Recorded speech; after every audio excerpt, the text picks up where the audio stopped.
Karena Yesus tidak bisa dibatasi dengan matamu, dengan telingamu, dengan pikiranmu.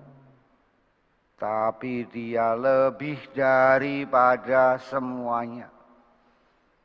Menembus ruang dan waktu. Dia tahu semuanya. Nah, iman yang didasari suatu pengalaman adalah iman yang sangat kuat. Kalau hanya berdasarkan pengetahuan, kekuatan pikiran kita terbatas. Kita merasa pintar, ada yang lebih pintar. Bapak, Ibu, dan saudara sekalian yang dikasihi Tuhan, gambaran baik dalam bacaan yang pertama. Mereka yang lanjut usia memberikan kepada seorang yang serupa anak manusia dalam api yang sangat menakjubkan. Baik juga gambaran yang indah. Yesus bertemu dengan Musa dan Elia di puncak gunung Tabor. Bagaimana kita sebagai manusia bisa menggambarkan? Ada cahaya, ada suara, ada keindahan. Itu suatu yang secara manusiawi akan sulit untuk direkam, ditayangkan, diviralkan maupun digambarkan. Karena apa? Karena itu ada suatu pertemuan. Pertemuan itu selalu mempunyai kesan tersendiri. Bertemu dengan seseorang, apalagi itu bertemu dengan Tuhan. Pertemuan Yesus dengan Musa dan dengan Elia adalah gambaran bahwa Yesus adalah yang sempurna. Menyempurnakan Elia, menyempurnakan Musa. Kita tahu Musa bagaimana hebatnya, tapi Yesus itu lebih hebat daripada Musa. Musa membawa umat Israel keluar dari Mesir menuju tanah terjanji dengan segala kuasa Tuhan. Tapi Yesus membawa kita semua menuju rumah Bapa yang digambarkan dengan penampakan Tabor itu. Rasul Paulus menggambarkan bahwa pengalaman rohani itu, sekarang kita itu meraba, melihat Tuhan samar-samar seperti di dalam cermin. Tetapi nanti kita akan melihat Dia muka ke muka. Pengalaman murid adalah pengalaman melihat Yesus bersama Elia dan Musa muka ke muka. Suatu yang sangat istimewa.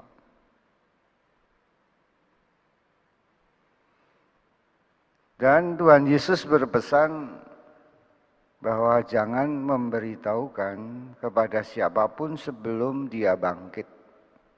Apa maksudnya? Maksudnya jelas bahwa gambaran yang indah itu ada pada kebangkitan yang mengalahkan kegelapan maut. Seperti itulah nanti kita akan dibangkitkan.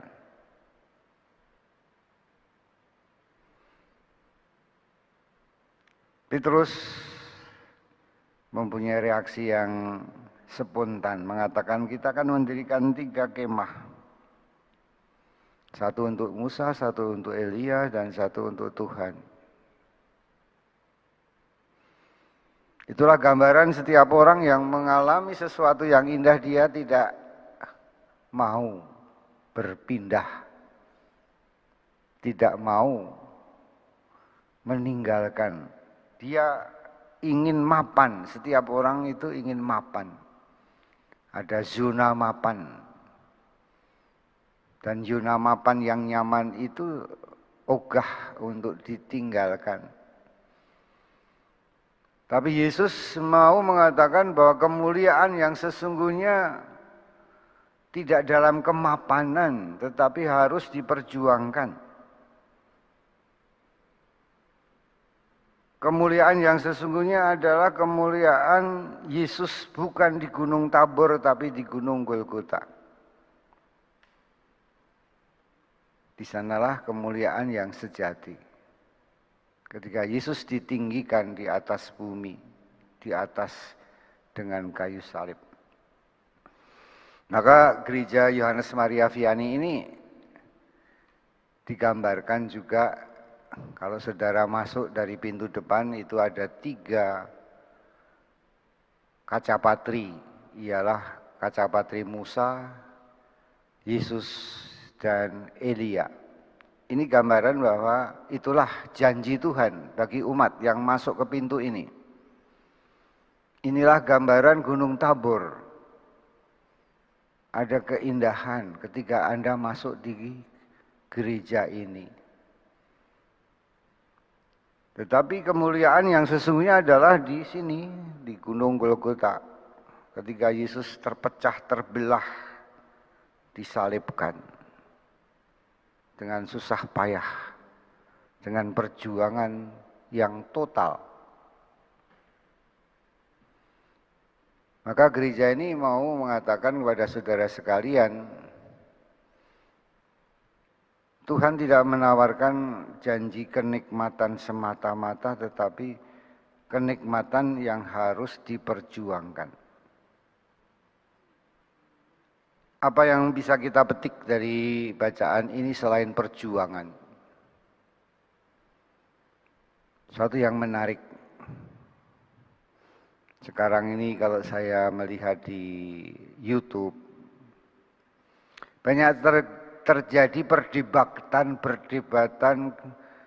antara orang yang beragama, yang merasa satu inilah yang benar, itulah yang benar, bahwa Injil dipalsukan, bahwa kita dituduh kafir, menyembah patung, dan lain sebagainya. Apakah itu cukup mempengaruhi ajaran-ajaran? Tidak. Beriman tidak hanya masalah pengetahuan, karena pengetahuan bisa juga keliru. Orang tidak tuntas membaca buku, tidak tuntas membaca sejarah, tidak tahu asal-usulnya, sehingga yang lebih banyak membaca seolah-olah paling tahu. Ada lagi yang lebih banyak membaca, ada yang lagi lebih banyak lagi untuk melihat. Iman itu bukan masalah pengetahuan, bukan masalah ajaran. Agama bukan masalah ajaran. Ya. Tapi lebih daripada itu, yaitu bahwa Tuhan Yesus Kristus yang abadi itu ada. Melebihi apa yang dilihat, melebihi apa yang didengar, melebihi apa yang ada dalam hati manusia.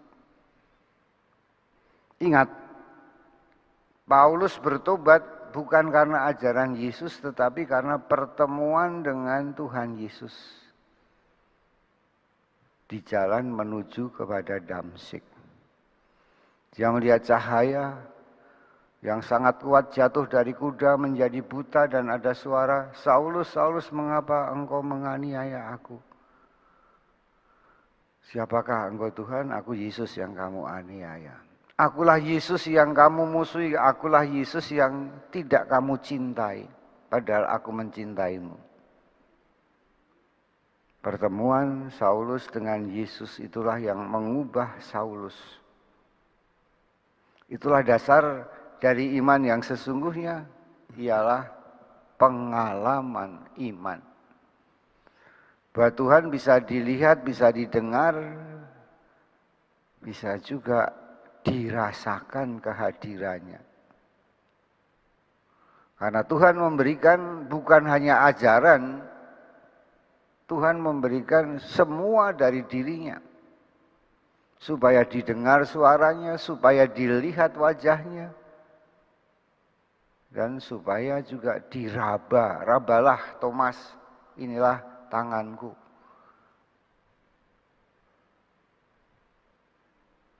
Maka kalau kita melihat sejarah penginjilan di Jawa, menurut Mas Bambang Nursena,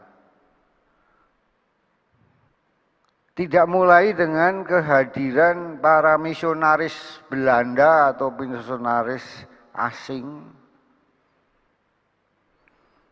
tapi penginjilan di Jawa mulai dengan orang-orang yang merindukan Tuhan, dalam bentuk merindukan siapakah Ratu Adil yang dijanjikan itu. Dan mereka mencari, seperti Kiai Tunggul Wulung, seperti Endang Sampurnawati, seperti Kiai Sadrah. Mereka pergi bertapa di Gunung Lawu. Lah kok yang datang adalah Yesus. Ya, baru setelah mereka mengenal Yesus dalam pertemuan itu, baru kemudian dia mendapatkan penjelasan lebih lanjut dari para misionaris. Baru dia kemudian membaca Injil. Ini bukti nyata bahwa Jawa, bahwa Indonesia ini dipertobatkan oleh Yesus langsung, bukan oleh manusia. Seperti Paulus dipertobatkan oleh Yesus langsung. Maka Yesus itu tidak bisa dibatasi hanya dengan YouTube, Facebook. Tidak bisa. Kalau sekarang YouTube, Facebook bisa masuk ke rumah-rumah tanpa diawasi oleh orang tua. Lebih lagi Tuhan Yesus yang abadi. Pertobatan-pertobatan di dalam negeri ini adalah karena mereka bertemu, karena mereka merindukan Yesus.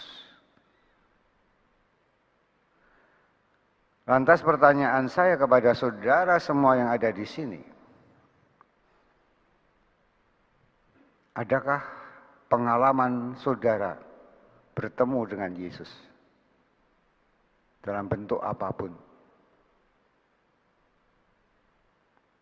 Jangan-jangan kita beriman hanya karena tahu, hanya karena kebiasaan keluarga, tetapi tidak pernah ada suatu pengalaman. Ya, pengalaman Tuhan Yesus mudah sekali kalau Tuhan Yesus menghendaki untuk dialami. Saya heran beberapa teman saya main pingpong tiba-tiba menjadi Katolik. Padahal saya tidak pernah mengajak mereka atau tidak pernah berkhotbah tentang Yesus dan tidak pernah mengajarkan bahwa inilah kebenaran sejati. Tapi dari pergaulan, dari kesaksian hidup, saya, saudara, orang mengalami perjumpaan dengan Yesus. Karena Yesus tidak bisa dibatasi dengan matamu, dengan telingamu, dengan pikiranmu. Tapi dia lebih daripada semuanya. Menembus ruang dan waktu. Dia tahu semuanya. Nah, iman yang didasari suatu pengalaman adalah iman yang sangat kuat. Kalau hanya berdasarkan pengetahuan, kekuatan pikiran kita terbatas. Kita merasa pintar, ada yang lebih pintar. Maka Bapak Ibu dan Saudara sekalian yang terkasih, setiap orang akan mengalami tabur bagi dirinya sendiri. Pengalaman, iman, di luar pengalaman manusia.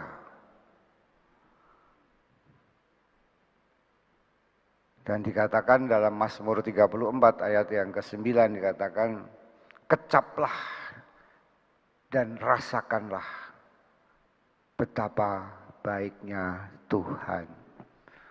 Tuhan juga harus dirasakan. Cinta itu tidak hanya dikatakan I love you, tapi cinta itu dialami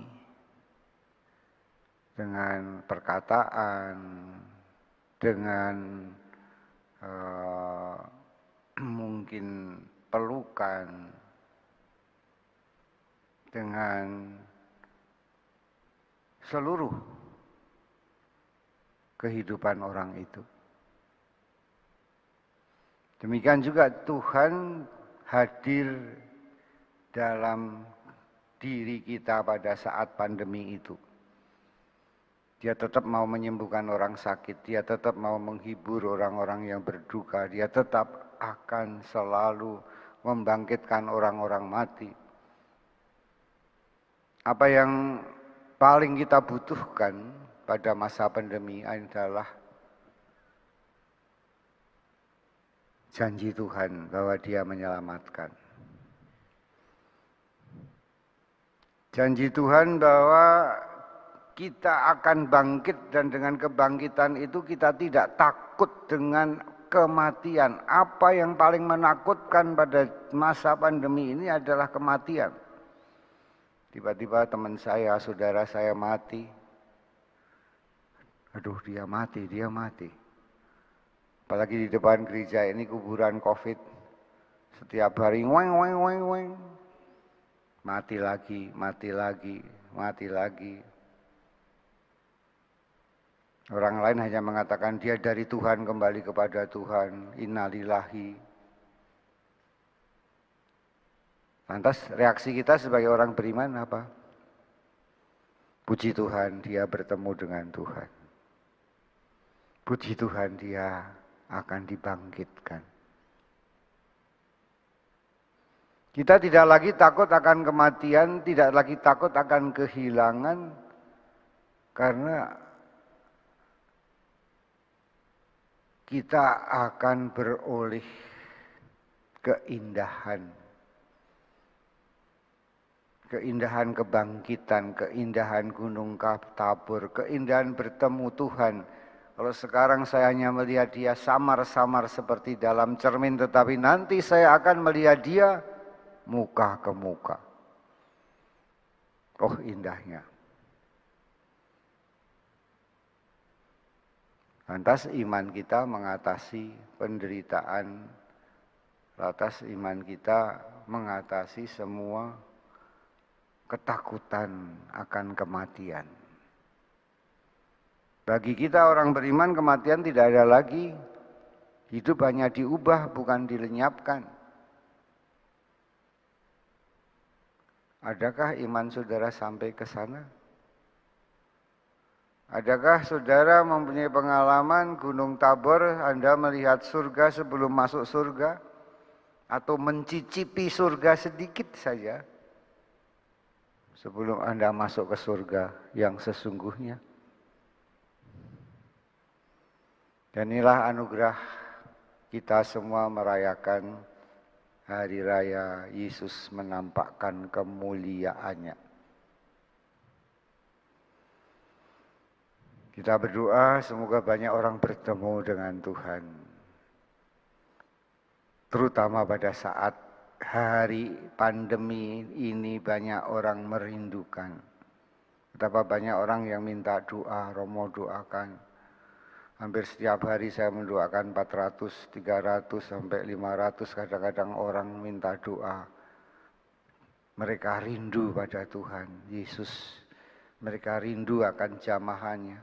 Mereka rindu tidak hanya melihat wajahnya, mendengar suaranya, tapi rindu untuk bertemu muka ke muka. Dan biarlah Tuhan yang selalu hadir dalam kemuliaannya. Hampir semua orang yang bertemu, mempunyai pengalaman bertemu dengan Tuhan Yesus selalu mengatakan, saya melihat dia dalam cahaya. Puji Tuhan, kita beriman pada Allah yang mulia, Allah yang benar, Allah yang agung, Allah yang selalu hadir, Allah yang menjanjikan kehidupan abadi yang penuh dengan keindahan. Puji Tuhan bahwa kita semua masing-masing mempunyai pengalaman untuk bertemu dengan Tuhan. Maka saya berdoa semoga lewat Ekaristi hari ini saudara-saudara sekalian akan berjumpa dengan Tuhan. Ketika Dia mengangkat piala, ketika Dia mengangkat roti. Mari kita berdoa kepada Tuhan.